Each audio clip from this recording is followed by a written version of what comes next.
dhammaan dadka muslimiinta oo dhulkaas degan inaan maanta ugu baaqna roob doon iyo ilaahay u noqosho subxaanahu wa tacaala iyo maaragtay ilaahay weydiisasho waxa ilaahay agtiisa yeelo faraha badan oo daaqda ilaahay ah iyadoo dhibaato badan iyo culays badan ay jirto oo abaar ay maaragtay ilaahay hanaga bixiye roobka xoogaha inuu naga soo yara daahay ama uu yaryar yahay ay u eg tahay roob waa da'ay inta da'adina ilaahan ugu mahad celinaynaa ilaahayna ziyaadaan weydiisanaynaa waxaan ku weydiisanaynaa ziyaadadaasna waxa waaye in ilaahay subxaanahu wa tacaala aan u roob doono u bannaan baxna oo aan maaragtay bannaan aan wala fadhiisano ilaahay aan toogno meel walba aan joogno meelahaas aan sheego dhan iyo meelaha kale oo sheegin oo jiiraamada ee dhammaan ay bannaan bax aan sameeyno mandheera ahaan waxaan iclaaminaynaa oon sheegaynaa maalinta axadda ilaahay hadduu yidhaahaa subaxa 1 saac iyo maaragtay inta u dhaxaysa 2 saac inaan iskugu soo baxno bannaanka ciid lagu tukuni jiray ee masjidul jaamic inaan iskugu soo baxno halkaas aan imaano dhammaanteen anagoo ilaahay subxaanahu wa tacaala u ooynayna oo u noqonayna oo dembigeenna ka ooynayna inaan u laabano ilaahay barino ayaan maaragtay maanta iclaaminaynaa oon iskugu yeernay arrintaas walaalayaal roobkina in la weeyo oo yar yahay waa jirtaa dhibaatooyin kalena waa iska jiraan xagga nabadgelyada xagga caafimaadka waa tii corona uu jiri waa tii dhibaatooyin fara badan ay iska jiraan waxaa kala jira nabadgelyo la'aan oo hataa ma garanaysaa arrada meel walba laga sheegayo in gabdhihii yaryaraay la kufsanayo la xoogaayo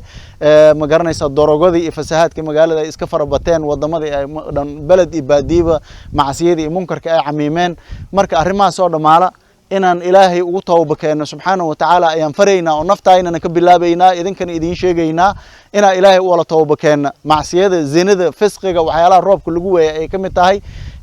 meelo gaar ahaaneed oo laga soo cabaadin waa jiraan magaaladan dhexdeeda oo munkarkii uu ku ilmo dhalay ama macsiyadii khamraha haday tahay doroga haday tahay fasahaad haday tahay zina haday tahay meelo fara badan oo idina dhibaatooyin ka jiraan la soo sheegayaa gaar ahaan baasbaag dhexdeeda waxa la sheegayaa in dhibaato fara badan ay ka jirto inta soo jeerna waad arkaysaan iyadoo enforcement iyo dawladeena ay soo bandhigeen waxa ay ka qabteen khamradii iyo bilaayada ay ka soo saareen la soo muujiyo waa arkaysaan war dad muslim aan nahnay ilaahay aan ka cabsana meel walba aan joogno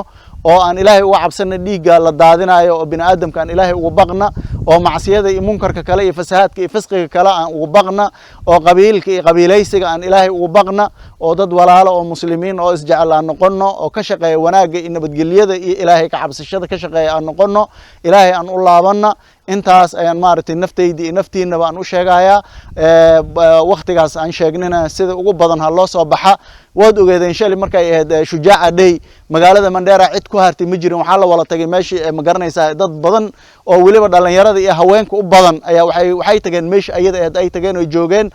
maalinta bini aadam loo tagaayaba haddii saas loo badanayo maalinta ilaahay loo tagaayo ilaahay wax la weydiinayo subxaanahu wa tacaala waxaan rabnaa in laga bata oo bini aadamku tagadiisa ay badanin oo ka badanin ilaahay doonistiisa iyo raadintii waxa ilaahay agtiisa yeel raadsashadeeda marka taas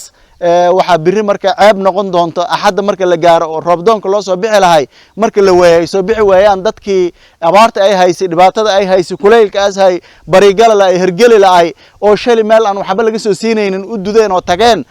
iyadoo ay ahayd in la tago oo arrimahaas ay hadda